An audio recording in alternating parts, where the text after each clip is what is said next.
Good morning dear student. आज की class में हम लोग सॉल्व करेंगे मैथमेटिक्स के मिक्स क्वेश्चंस को। डियर स्टूडेंट, ये मिक्स क्वेश्चन की सीरीज में इस तरीके से लेकर आया हूँ जो आपके यूपी पॉलिटेक्निक एंट्रेंस एग्जाम में बार बार पूछे गए क्वेश्चन हैं। डियर स्टूडेंट, प्रत्येक क्वेश्चन का सॉल्यूशन बिल्कुल कॉन्सेप्ट के साथ कराने वाला हूँ।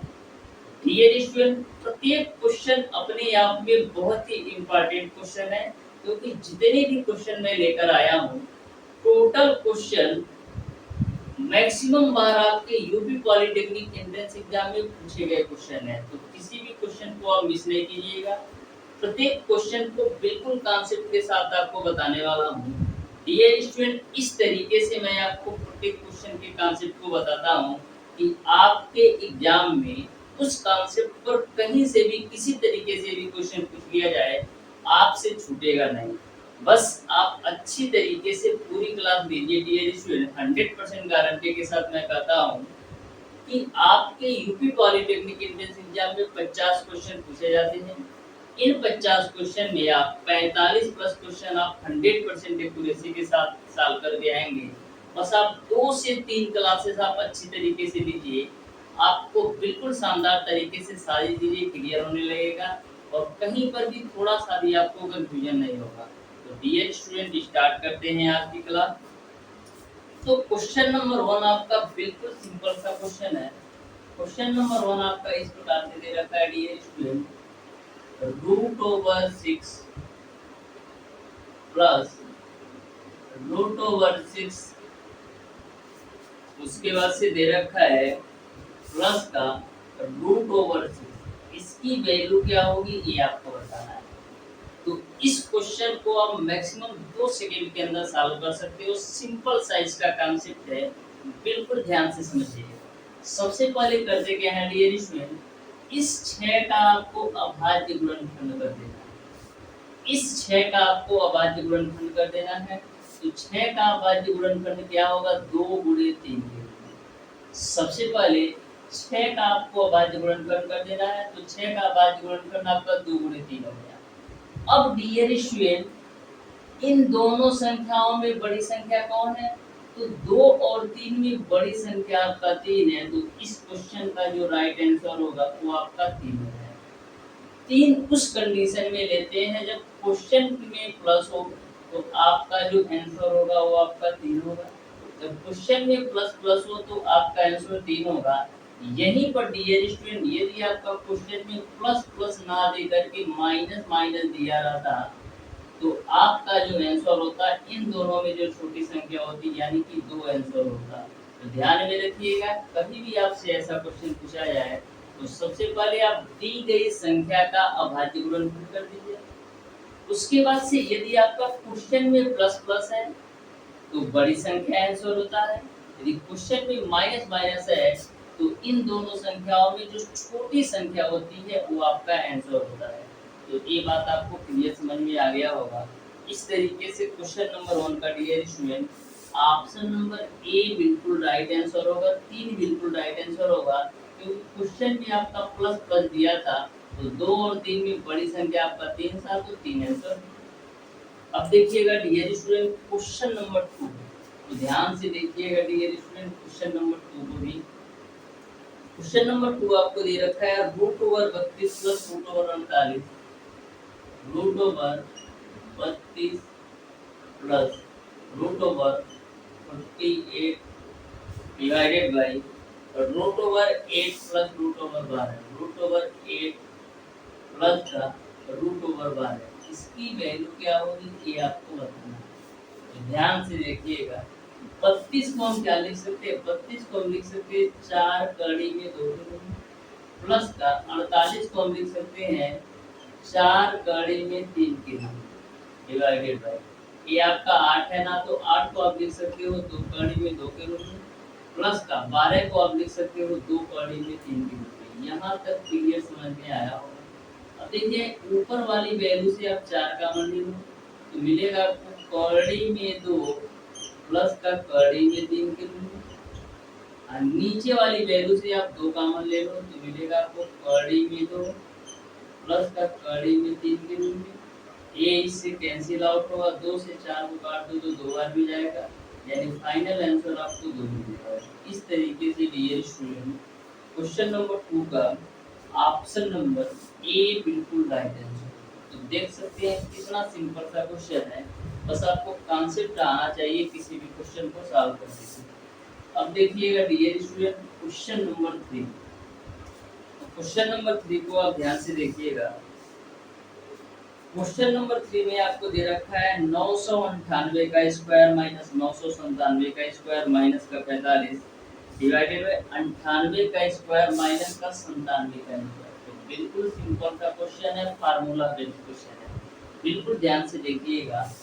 998 का स्क्वायर माइनस का 997 का स्क्वायर, उसके बाद से आपको दे रखा है माइनस का 45, ठीक है, डिवाइडेड बाय आपको दे रखा है 98 का स्क्वायर माइनस का 97 का स्क्वायर। इसकी वैल्यू क्या है ये आपको बताना है। तो बिल्कुल आप ध्यान से देखिएगा, यहाँ पर बिल्कुल आप ध्यान से देखिएगा। ये आपका 998 का स्क्वायर माइनस का 997 के स्क्वायर को आप एक ब्रैकेट के अंदर कर दो, ठीक है। माइनस का 45 है, इसको आप बाहर कर दो। नीचे में देखो, इसको आप 98 का स्क्वायर माइनस 97 का स्क्वायर किस रूप में, ए स्क्वायर माइनस का बी स्क्वायर। 98 का स्क्वायर माइनस 97 का स्क्वायर ए स्क्वायर माइनस बी स्क्वायर के रूप में है। तो ए स्क्वायर माइनस बी स्क्वायर को क्या लिख सकते हैं, एक ब्रैकेट में ए प्लस बी और एक ब्रैकेट में ए माइनस बी के रूप में, यानी एक ब्रैकेट में आपका 98 प्लस का 97 हो जाएगा और एक ब्रैकेट में आपका 98 माइनस का 97 हो जाएगा। यहाँ तक आपको क्लियर है। अब देखो यह जो वैल्यू है ए स्क्वायर माइनस का बी स्क्वायर के रूप में, ए स्क्वायर माइनस का बी स्क्वायर के रूप में है। तो यहाँ पर भी हम एक ब्रैकेट में ए प्लस बी यानी 998 प्लस 997 और एक ब्रैकेट में ए माइनस बी के रूप में लिख सकते हैं, यानी कि 998 माइनस का 997। अब बाहर में आपका माइनस का 45 है। अब नीचे वाली वैल्यू देखो, 98 और 97 जोड़ो तो 8 7 15 को 5 और 9 2 18 1 19। अब देखो 98 में से 97 घटाओगे तो 1 मिलेगा, इसका कोई वैल्यू नहीं है।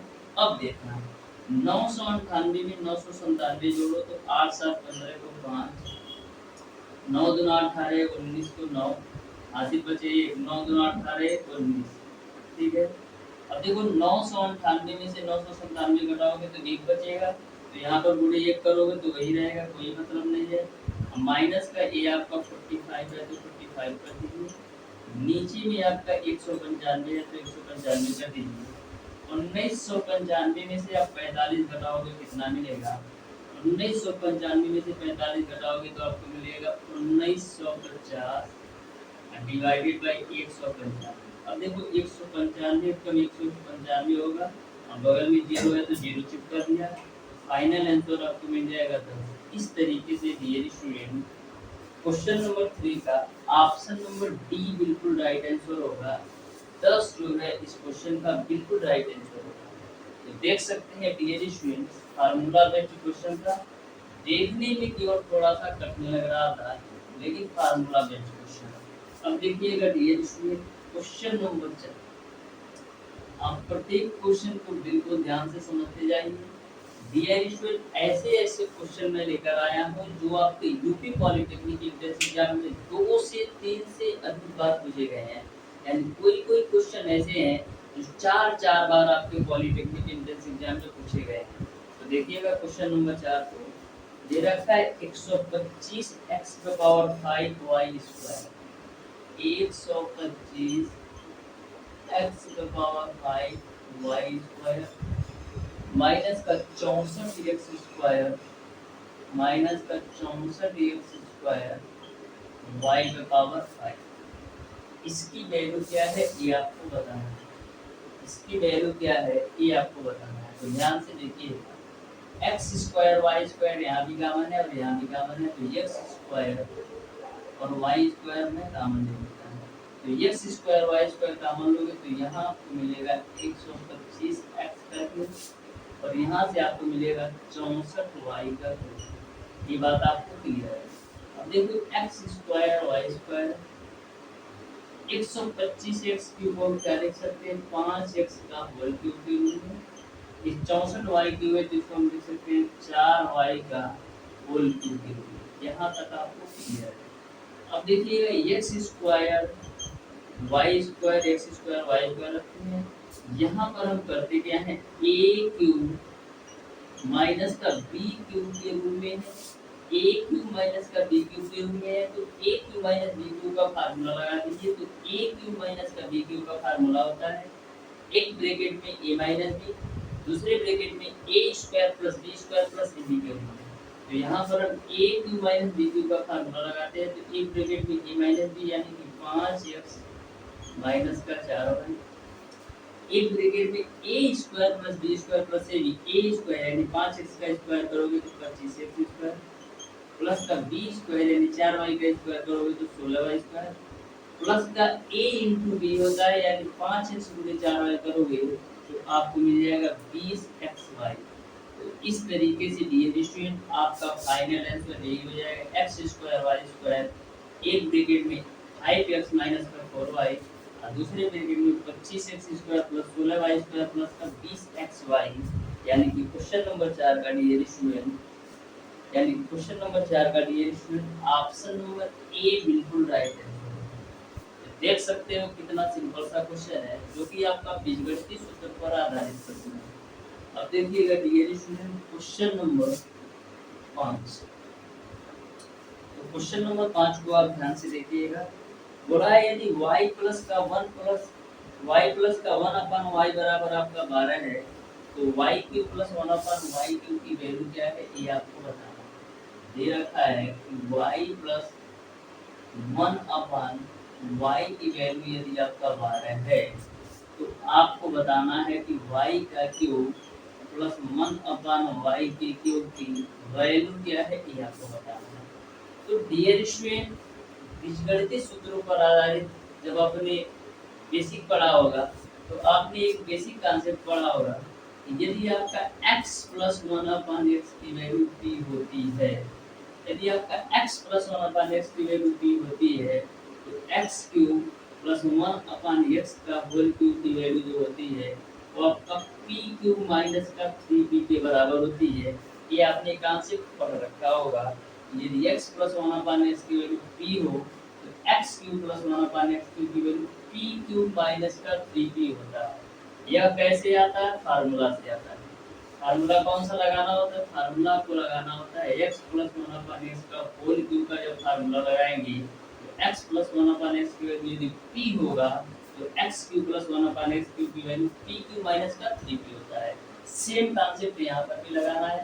y प्लस 1 अपन y की वैल्यू यदि 12 है तो y क्यूब प्लस 1 अपन y क्यूब की वैल्यू क्या होगा p cube minus 3p p के रूप में यानी कि 12 का क्यूब माइनस का 3 गुणे 12 के रूप में। क्यों y प्लस 1 अपन y की वैल्यू यदि आपका 12 है यानी y प्लस 1 अपन y की वैल्यू p है तो y क्यूब प्लस 1 अपन y क्यूब की वैल्यू क्या होगी p क्यूब माइनस का 3p के रूप में। बस सॉल्व कर दीजिए तो 12 का क्यूब आपका होता है 1728 माइनस का 36 तो 1728 में से 37 घटाओ तो 8 में से 6 जाएगा 2 फिर यहाँ पे 12 में से 3 जाएगा 9 उसके बाद से 16 यानी कि 1692 बिल्कुल राइट आंसर होगा। इस तरीके से डियर स्टूडेंट क्वेश्चन नंबर 5 का ऑप्शन नंबर सी सही है। ऑप्शन नंबर सी बिल्कुल राइट है। अब देखिएगा डियर स्टूडेंट क्वेश्चन नंबर 6 तो बिल्कुल आप ध्यान से समझते जाइए। किसी भी क्वेश्चन में आपको कोई भी कंफ्यूजन नहीं होने वाला है। सारे क्वेश्चन के कॉन्सेप्ट डियर स्टूडेंट में बिल्कुल शानदार तरीके से क्लियर करा देने वाला हूं। क्वेश्चन नंबर 6 आपका है वह बड़ी से बड़ी संख्या कौन सी है जिससे 1356 1868 और 2764 को भाग देने पर प्रत्येक दशा में 12 शेष बचता है। प्रत्येक दशा में 12 शेष बचता है। तो कभी भी आपसे बड़ी संख्या पूछा जाए तो हमेशा ध्यान में रखिएगा आपको मौसम निकालना होता है। बड़ी से बड़ी संख्या कभी भी आपसे पूछा जाए तो ध्यान में रखिएगा मौसम निकालना होता है। और मौसम कैसे निकालेंगे जो आपका शेषफल बच रहा है ना वो तीनों संख्याओं से घटा लीजिए। जैसे तीनों संख्याएं आपको दे रखी हैं 1356, 1868, 1356, 1868 और तीसरी संख्या आपको दे रखा है 2700। तो सबसे पहले बोला है कि वह बड़ी से बड़ी संख्या ज्ञात करो जो कि 1356, 1868 और 2764 में भाग देने पर प्रत्येक दशा में 12 शेष बचता है। तो सबसे पहले हम 12 12 तीनों में से घटा देते हैं। सबसे पहले आप 12 12 तीनों में से घटा दो, ठीक है। तो यहाँ पे 6 में से 2 जाएगा 4, 5 में से 1 जाएगा 4 और ये आपका 1344। यहाँ पर भी 12 घटाओ तो 8 में से 2 जाएगा 6, 6 में से 1 जाएगा 5 और ये आपका 18 है। फिर यहाँ पर भी घटाओ तो 4 में से 2 जाएगा 2, 5 में से 1 जाएगा, 6 में से 1 जाएगा 5, फिर यहाँ पर आपका हो जाएगा 27। अब करना क्या है, 1344, 1856 और 2752 इन तीनों का मौसा निकालो। तो देखो ध्यान से कैसे करेंगे, देखो ध्यान से कैसे करेंगे। तो यहाँ पर हम इसको क्या लिख सकते हैं, 1344 को यदि मैं 16 से काटूं तो क्या होगा, 16 9 144। देखो 16 बटे कितना होगा 128। उसके बाद से बचेगा आपका कितना 6 4 16 चौको 64, यानी कि हम क्या लिख सकते हैं, इसको हम लिख सकते हैं 16 गुणे का 84 के रूप में। देखो 16 चौको 64 को 4 और 16 बटे 128 और 128 में 6 जोड़ोगे तो 134 हो जाएगा। यानी कि हम 1344 को हम लिख सकते हैं 16 गुणे 84 के रूप में। इसको और आप लिख लीजिए, देखो इसको 84 को हम क्या लिख सकते हैं, 84 को हम लिख सकते हैं 4 गुणे 21 के रूप में। तो यहाँ से हम इसको लिख सकते हैं 64 गुणे का 21 के रूप में। इसका तो मैंने फैक्टर कर दिया। अब देखो 1856 को हम क्या लिख सकते हैं, इसको भी हम 16 से काटते हैं। तो देखो 16 एक कम 16 बचेगा आपका 2 5, तो 16 एक कम 16 तो बचेगा आपको 9 से 16 छक्का 98, यानी कि 116 गुणे 16 के रूप में लिख सकते हैं। अब देखो 116 को आप 4 से डिवाइड करो, इसको हम क्या लिख सकते हैं 4 गुना 8, 4 9 36, यानी 116 को 29 गुणे 4 के रूप में लिख सकते हैं, गुणे 16 है ये। तो इसको हम क्या लिख सकते हैं 29 गुणे 16 को 64। आप देख रहे हैं कि यहाँ पर भी आपको 64 मिल जा रहा है, यहाँ पर भी आपको 64 मिल जा रहा है। अब इसका भी आप फैक्टर करो, तो देखो 16 कम 16 बचेगा 11 5, 11 5 का मतलब 115 है। 16 पचे 80, 16 का 98, 16 सबके कितना होता है 112 और 16 दूना 32 होगा, गुणे आपका हो जाएगा 16, यानी 2752 को 172 में 16 लिख सकते हैं। अब इसको भी आप 4 से फैक्टराइज करो हो जाएगा आपको कितना 4 चौक 16, 4 3 12, यानी कि 172 को 43 गुणे 4 लिख सकते हैं, गुणे 16 हो जाएगा। अब देखो यहाँ पर भी आपको 64 मिल गया, गुणे आपका 43। तो आप देख सकते हैं यहाँ पर भी आपका 64, यहाँ पर भी आपका 64 और यहाँ पर भी आपका 64 है, यानी कि जो इनका मौसा होगा वो आपका 64 होगा।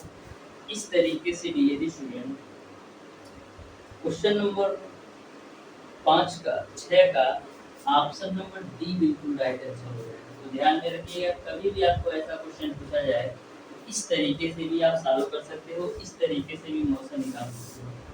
अब देखिएगा डियर स्टूडेंट क्वेश्चन नंबर 7, बिल्कुल ध्यान से देखिएगा क्वेश्चन नंबर 7 को।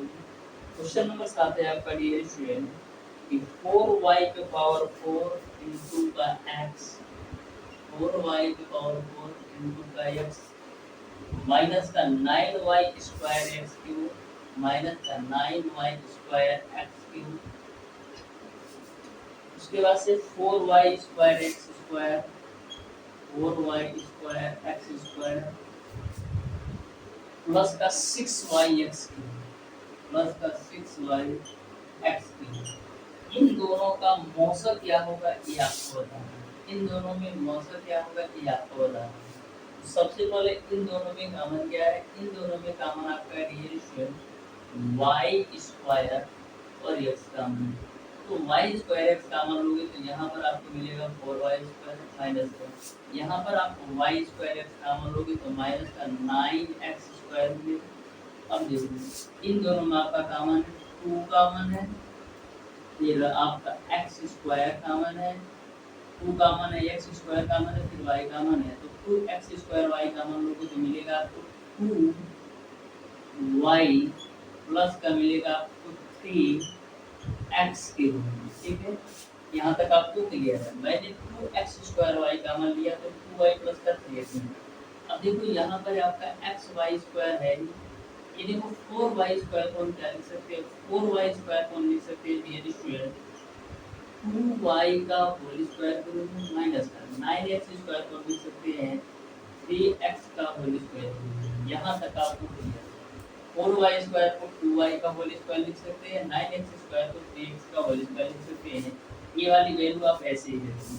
अब देखो xy², यहाँ पर ये आपका a² माइनस का b² a² माइनस b² के रूप में है, तो a² माइनस b² के रूप में क्या लिख सकते हैं, एक ब्रैकेट में a प्लस का b और एक ब्रैकेट में a माइनस का b के रूप में, यानी कि 2y प्लस का 3x के रूप में, a माइनस b यानी कि 2y माइनस का 3x के रूप में। अब देख लीजिए इसमें और इसमें दोनों में कॉमन क्या है, इसमें और इसमें दोनों में कॉमन क्या है, तो पहले तो आपका x कॉमन है, दूसरा आपका y कॉमन है और तीसरा आपका 2y प्लस का 3x कॉमन है। इस तरीके से जो मतलब होगा xy ब्रैकेट में 2y प्लस का 3x होगा, यानी कि क्वेश्चन नंबर से आपका ऑप्शन नंबर बी बिल्कुल राइट आंसर होगा। अब देखिएगा डियर स्टूडेंट क्वेश्चन नंबर 8, तो जो आपका क्वेश्चन नंबर 8 बहुत ही बेहतरीन क्वेश्चन है। यदि आप डियर स्टूडेंट ऐसे क्वेश्चन सॉल्व कर लेते हैं तो 100% गारंटी के साथ डियर स्टूडेंट आप 10,000 स्टूडेंट से आगे चले जाएंगे, क्योंकि जो आपका क्वेश्चन नंबर 8 है थोड़ा सा टिपिकल है, लेकिन क्वेश्चन है बिल्कुल सिंपल तरीके से सॉल्व कर सकते हो।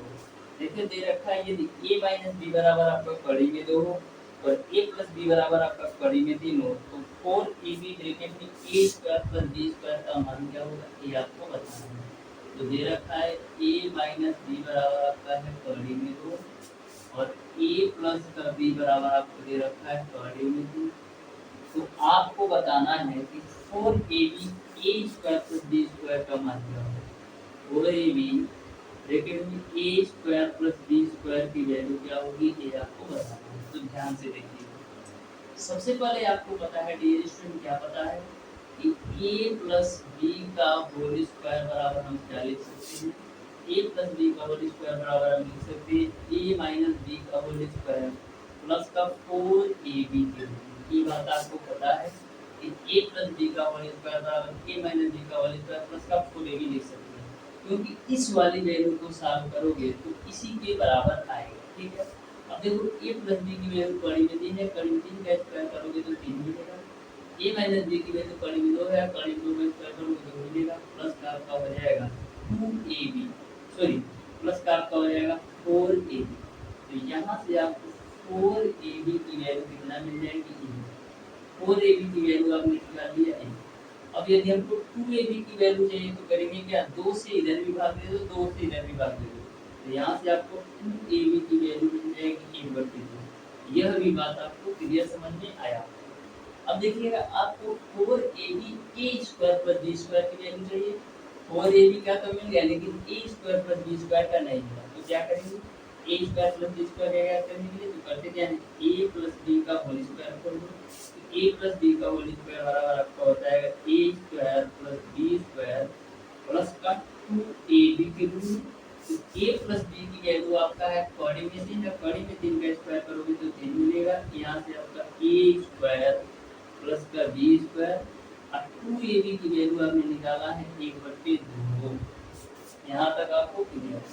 अब देखिए यहाँ से आप a² प्लस का b² की वैल्यू निकालोगे तो 3 माइनस का 1/2 और 3 माइनस 1/2 किसके बराबर होता है, 5/2, यानी कि a² प्लस b² की वैल्यू आपका आ गया 5/2। अब सारी वैल्यू रख दो, तो 4ab का मान आपका है 1 और a² प्लस b² की वैल्यू आपका है 5/2, तो 1 गुणे 5/2 करोगे तो फाइनल आंसर आपको मिल जाएगा 5/2। इस तरीके से डियर स्टूडेंट क्वेश्चन नंबर 8 का आपका क्वेश्चन नंबर 8 का डियर स्टूडेंट आपका ऑप्शन नंबर डी बिल्कुल राइट आंसर होगा 5/2। तो कभी भी आपको इस तरीके से क्वेश्चन पूछा जाए तो आपको माइंड सेट इस तरीके से बनाकर रखना है कि हमको इसकी वैल्यू चाहिए, यानी कि 4ab और a² + b² का मान पता होना चाहिए। तो सबसे पहले मैंने 4ab का वैल्यू निकाला इस फार्मूले से, फिर a² + b² का फार्मूला निकालने के लिए a + b के होल स्क्वायर को मैंने खोल दिया। अब देखिएगा डियर स्टूडेंट क्वेश्चन नंबर 9, बिल्कुल आप ध्यान से देखिएगा क्वेश्चन नंबर 9 को भी। ये भी क्वेश्चन आपका बिल्कुल सिंपल सा कॉन्सेप्ट है, ध्यान से देखिएगा क्वेश्चन नंबर 9 को भी। क्वेश्चन नंबर 9 में दे रखा है यदि समीकरण x² - px प्लस का 8p - 15 = 0 ये दोनों मूल समान है तो p का मान क्या होगा ये आपको बताना है। दोनों मूल समान की कंडीशन में p की वैल्यू क्या है ये आपको बताना है। तो ध्यान से देखिए x² - का px x² माइनस का px प्लस का 8p माइनस का 15 = 0, ये दोनों मूल समान है तो p की वैल्यू क्या होगी ये आपको बताना है।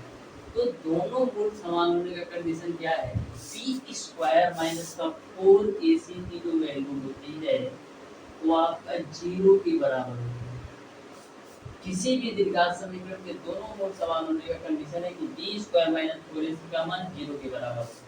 अब देखो यहाँ पर b, a और c की वैल्यू क्या है, तो इसको क्या करेंगे हम ax² प्लस का bx प्लस का c = 0 से आप कंपेयर करा दो इस समीकरण को। तो a की वैल्यू आपको 1 मिलेगी, b की वैल्यू आपको मिलेगी माइनस का p और c की वैल्यू आपको मिल जाएगा 8p माइनस का 15। ठीक है, तो यहाँ पर देखो b² यानी b की वैल्यू कितना है माइनस का p, क्योंकि b की जो वैल्यू होती है x का गुणा, तो यहाँ पर b की वैल्यू माइनस का p हो जाएगा, तो माइनस का p का होल स्क्वायर माइनस का 4, a की वैल्यू 8 है और c की वैल्यू आपका 8p माइनस का 15 है। यहाँ तक आपको क्लियर समझ में आ गया है। इसी को सॉल्व करो तो मिलेगा आपको p² इस 4 का ब्रैकेट के अंदर मल्टीप्लाई कराओ तो मिल जाएगा आपको माइनस का 32p, a माइनस और a माइनस प्लस हो जाएगा, 15 तो 7 हो जाएगा बराबर 0 हो जाएगा। ठीक है, अब देखिएगा p² माइनस 32p प्लस 7 को हम क्या लिख सकते हैं, अब लिख सकते हैं डियर स्टूडेंट एक ब्रैकेट में p माइनस 30 और एक ब्रैकेट में p माइनस 2 के रूप में बराबर 0, ये लिख सकते हैं, क्योंकि इसका आप फैक्टर करोगे तो यही आपको मिलेगा। अब देखिए यहाँ से आप p की वैल्यू निकालोगे तो 30 मिलेगा और यहाँ से आप p की वैल्यू आप निकालोगे तो 2 मिलेगा। इस तरीके से p के मान 2 और 30 होंगे, यानी कि क्वेश्चन नंबर 9 का डियर स्टूडेंट आपका ऑप्शन नंबर डी बिल्कुल राइट आंसर होगा, p का मान 30 और 2 होगा। अब देखिएगा डियर स्टूडेंट क्वेश्चन नंबर 10, तो ध्यान से देखिएगा क्वेश्चन नंबर 10 को भी, बिल्कुल सिंपल से इसके भी कॉन्सेप्ट है। क्वेश्चन नंबर 10 मैं सॉल्व करवाऊंगा और जो आपका क्वेश्चन नंबर 11 है इसको आप सब लोग सॉल्व कीजिएगा और बताइएगा कौन सा ऑप्शन सही होगा। बोला है यदि समीकरण लिखा है kx + 2y = 5 है और 3x + y = 1 है का एक अद्वितीय हल हो तो कौन सा कंडीशन सही होगा ये आपको बताना है। तो बिल्कुल आप ध्यान से देखिएगा क्वेश्चन नंबर 10 को। एक समीकरण आपको दे रखा है kx + 2y = 5, kx + 2y = 5। दूसरा समीकरण दे रखा है 3x + y = 1, 3x + y बराबर आपको 1 दे रखा है। देखो इसको हम क्या लिख सकते हैं, इसको हम लिख सकते हैं kx + 2y - 5 = 0, समीकरण 1 मान लो। इसको हम लिख सकते हैं 3x + y - 1 = 0, इसको हम मान लो समीकरण 2। अब करते क्या है डियर स्टूडेंट, अद्वितीय हल होने का कंडीशन आपको पता होना चाहिए।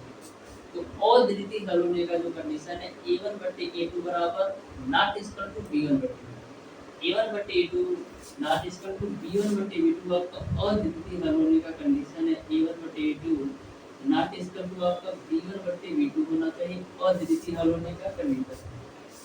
अब A1 A2 B1 B2 की वैल्यू कैसे निकालेंगे? तो समीकरण एक को आपको डियर स्टूडेंट A1x प्लस का B1y प्लस का C1 बराबर 0 से कंपेयर कराना पड़ेगा और समीकरण 2 A2x प्लस का B2y प्लस का C2 बराबर 0 से कंपेयर कराना पड़ेगा। यहाँ तक आपको क्लियर है। तो यहाँ पर A1 की वैल्यू आपको K मिलेगा, B1 की वैल्यू 2 मिलेगा और C1 की वैल्यू आपको -5 मिलेगा।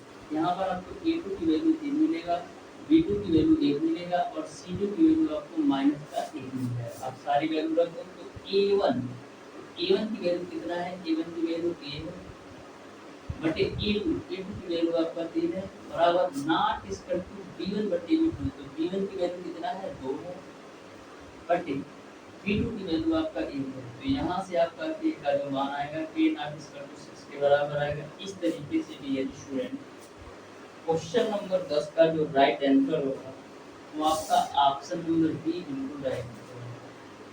जो आपका क्वेश्चन नंबर 11 है डियर स्टूडेंट, आपको दे रखा है x + y + z बराबर आपका 6 है और xy + yz + zdx की वैल्यू आपका 11 है। x² + y² + z² की वैल्यू क्या आएगी ये आपको बताना है।